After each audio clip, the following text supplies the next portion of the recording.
Hi வணக்கம் மக்களை welcome to my channel. நம்ம இப்போ பார்த்தீங்கன்னா ஊருக்கு வந்திருக்கோம். அதாவது நம்ம ஆல்ரெடி வீடியோ பண்ணிட்டோம், ஊருக்கு வந்திருக்கோம். அதனால் தொடர்ந்து வீடியோ போட முடியல. சரி, இன்னைக்கு கொஞ்சம் ஃப்ரீயாக இருக்குமே. டைம் பார்த்தீங்கன்னா 6:44 ஆகுது. இங்கே பார்த்தீங்கன்னா சத்தியமங்கலம் இருக்கும், செஞ்சி சத்தியமங்கலம் இருக்கும், விழுப்புரம் மாவட்டம். இந்த பக்கம்லாம் பார்த்தீங்கன்னா எனி டைம் மழை பெஞ்சிட்டே இருக்குது. சென்னையில் எப்படி மழை பெய்யுது என்னென்னு மறக்காமல் கமெண்ட் பண்ணுங்கள். இப்போ யாருக்கான வீடியோ பார்த்தீங்கன்னா, இப்போ தான் நீங்கள் புதுசாக ஆட்டோ ஓட்ட ட்ரை பண்ணுறீங்க. நான் வாடகை ஆட்டோ எடுக்கலான்னு இருக்கேன், சொந்த ஆட்டோவே எடுத்துட்டேன். எப்படி ஓட்டுறது நண்பா, எங்கெங்கே போடுறது, அதேமாதிரி எங்கெங்கே எந்த நேரத்தில் கேஸ் போடணும், இப்போ கேஸ் எவ்வளோ வரைக்கும் ஓட்ட முடியும் அப்படின்ட்டு நிறைய பேருக்கு கமெண்ட் பண்ணுறாங்க. அதை மட்டும் இல்லாமல் இந்த நம்ம எந்த டைம்லேருந்து எந்த டைமில் எடுக்கலாம். எனக்கு இப்போ நியூ யூஸர், அதாவது நான் புதுசாக கற்றுக்கினேன், நான் ஓட்டினா ஏன்னா இடிச்சிருவோன்னு பயமாக இருக்குது, அதனால் எந்த டைமில் ஓட்டலாம் அப்படின்ட்டு நிறைய பேர் கமெண்ட் பண்ணியிருந்தீங்க. அவங்களுக்கான வீடியோ தான் மக்கள் இருந்தது.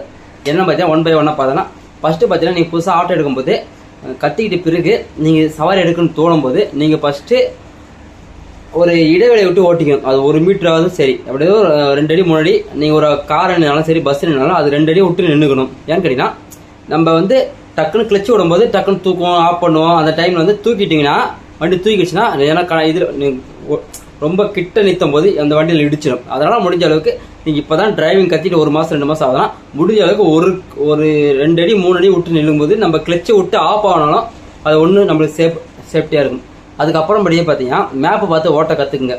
எங்கே பார்த்தீங்கன்னா, நம்ம மேப்பை பார்த்து ஓட்டும் போது ஒரு சில இடத்துக்கு போகக்கூடாதுன்னு ரூல்ஸ் இருக்கும். அதை குறிப்பாக எப்படின்னா, அந்த இடத்த பார்த்தீங்கன்னா மெட்ரோ நோண்டுவாங்க. அந்த டைமில் பார்த்தா டிராஃபிக் ஜாம் ஆகும். அதனால் அந்த இடத்துக்கு நீங்கள் போகக்கூடாது. மோடும் பள்ளமாக இருக்கும், நீ பேலன்ஸ் பண்ண கண்ட்ரோல் வராது. ஒரு சுகராக ஒரு இடத்துல போகிற மாதிரி இருக்கும். அந்தமாரி புதுசாக ஓட்டவங்களும் அந்த சுகரான இடத்துல போக தெரியாது.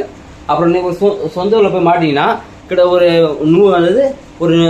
100 மீட்டர் பேக் சைடு வரேன்னா உங்களால் வர தெரியாது. ஏன்னா இப்படி ஆட்டுவீங்க. அந்தமாரி இடத்துலாம் நீங்கள் போகக்கூடாது.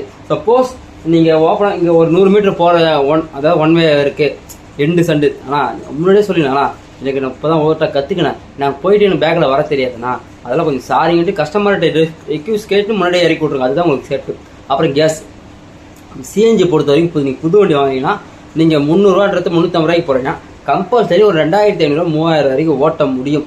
நீங்கள் ஓட்டுறதை பொறுத்து. நீங்கள் அதிகமாக எம்பி அடிச்சிட்டிங்கன்னா முடிஞ்ச அளவுக்கு சீக்கிரமாக ஏன்னா ஒரு பங்க்கில் கேஸ் போடுறது நல்லது. அதே மாதிரி ரெட்டில் வரும்போது ஒரு 5 கிலோமீட்டர் 2 சவாரி, ஒரு சவாரி லோக்கல் சவாரி எடுத்தால் நல்லது. அதுக்கப்புறம் நீங்கள் லாங்காக போயிட்டு வண்டி பெட்ரோல் ஆஃப் ஆகிடுச்சு, பெட்ரோல் காலி ஆகிட்டு நீங்கள் தள்ள விட்டுறாதீங்க. முடிஞ்ச அளவுக்கு சீக்கிரமாக கேஸை போட பாருங்கள். முடிஞ்ச அளவுக்கு 2500 வரைக்கும் ஓட்டுங்க. அதுதான் நம்ம வண்டிக்கு கெப்பாசிட்டி. புரியுதுங்களா? நீங்கள் லோக்கல் சவாரி எடுத்தாலும் சரி, லாங் சவாரி எடுத்தாலும் சரி, 2500 மாதிரி ஓட்டுங்க. அதேமாதிரி நீங்கள் இப்போ புதுசாக வண்டி கற்றுருக்கீங்க, இப்போ தான் ஒரு 2 நாளாக 3 நாளாக சவாரி எடுத்துட்டுருக்குன்னா அவங்கள எப்படி ஓட்டலாம்னு பார்த்தீங்கன்னா, நீங்கள் ஒரு 4 மணிக்கு சவாரி எடுங்க. 4 மணிக்கு சவாரி எடுத்து ஒரு 9 மணி வரைக்கும் ஓட்டுங்க. அந்த டைமில் பார்த்தீங்கன்னா டிராஃபிக்கே இருக்காது, சுத்தமாகவே டிராஃபிக் இருக்காது. அந்த டைமில் நீங்கள் எப்படி கரெக்டாக போய்க்கலாம், வந்துக்கலாம். டிராஃபிக் இல்லாத டைமில் நீங்கள் இடிக்காமல் எந்த வண்டியில் மோதாமல் போய்க்கலாம். உங்களுக்கு கண்ட்ரோல் வந்துடும். ஒரு மாதம் அந்த மாதிரி கண்ட்ரோல் எடுத்து ஓட்டிங்க. அதில் 1 மாதத்துக்கு அப்புறம் நீங்கள் டிராஃபிக்கில் ஓட்டினாலும் உங்களுக்கு அந்தளவுக்கு கண்ட்ரோல் வந்துடும். அதேமாரி சாயங்கால டைமில் ஒரு 12 போய் சாப்பிட்டுக்கிட்டு 9 மணி ரெஸ்ட் எடுத்துகிட்டு திரும்பி ஒரு 12 மணிக்கு மேலே 4 மணி வரைக்கும் ஓட்டுங்க. அந்த டைமில் ஓரளவுக்கு டிராஃபிக் இருக்காது. நீங்கள் இப்போ புதுசாக கற்றுக்கிறப்ப, இப்போ தான் நான் 2 நாளாவது கற்றுக்க, 1 நாள் ஆகுது அப்படின் போது நீங்கள் என்ன பண்ணணும், லோக்கல்லே ஓட்டி கற்றுக்கணும். இப்போ ரேபிட் அளவு முடிஞ்சாலும் நிறைய பேர் படிச்சுட்டு தான் வரீங்க. நீங்கள் 1 கிலோமீட்டர் 2 கிலோமீட்டர் அந்தமாரி 5 கிலோமீட்டர் 6 கிலோமீட்டர் சரௌண்டிங்கில் ஓட்டி ஒரு வாரத்துக்கு 2 வாரத்துக்கு அப்படின்னும் போது உங்களுக்கு பெஸ்ட்டு அமௌண்ட்டு அதிகமாக வரும். நீங்கள் சீக்கிரமாக பிக்கப் ஆகிடுங்க. அதேமாதிரி நிறைய பேர் இப்போ புது வண்டி வாங்கும்போது கிளச்சு டைட்டாக இருக்குன்னா அது நான் என்ன பண்ணுறதுன்னா போக லூஸ் ஆகிடும். அதேமாதிரி எனக்கு கீர் போடும்போது சவுண்டு வருது அப்படின்றாங்க. அப்புறம் கிளச்சு ரொம்ப டைட்டாக இருக்குன்னா கீர் போட முடியல அப்படின்போது அது ஆல்ட்ரேஷன் பண்ணணும். புரியுதுங்களா? அது ஷார்ட்டாக இருக்கும், லாங்காக ஒன்று போடுவாங்க. அது முடிஞ்ச அளவுக்கு சிந்தாரப்பட்டில் போய் போட்டுங்க. எனக்கு மொத்தமாக ஆனது பார்த்தா ஒரு 350 ரூபா நம்ம தான் ஆச்சு. அதேமாதிரி அந்த ஷார்ட்டு லாங்காக கிளச்சை நீங்கள் ஆல்ட்ரேஷன் பண்ணினால போதும், கீர் ஸ்மூத்தாகவும் அந்தமாதிரி கை வலி இருக்காது, சாஃப்டாக இருக்கும். புரியுதுங்களா? முடிஞ்ச அளவுக்கு போய் பண்ணிக்கங்க. நிறைய பேர் அது வீடியோ போட சொல்கிறீங்க, என்னால் போட முடியல.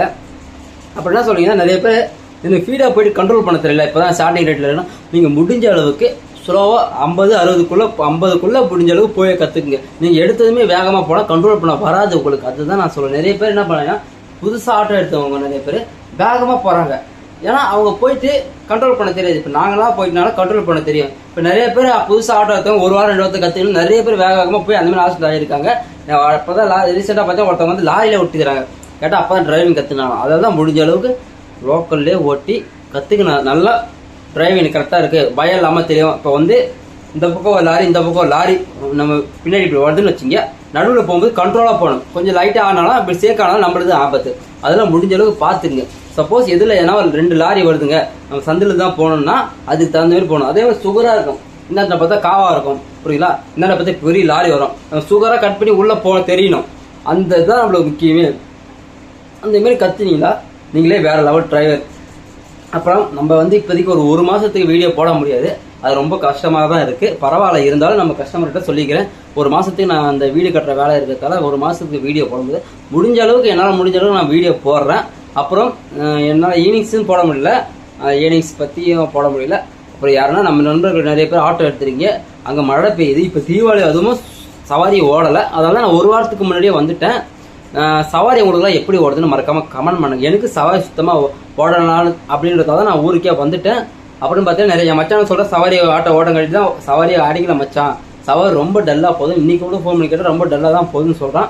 எனவே எல்லாத்துக்கும் டல்லாக தான் போகுதுன்னு நினைக்கிற, முடிஞ்ச அளவுக்கு அடிக்கிற சவாரி எடுத்து ஓட்டிங்க, அதுதான் நம்மளுக்கு நல்லது மக்களே.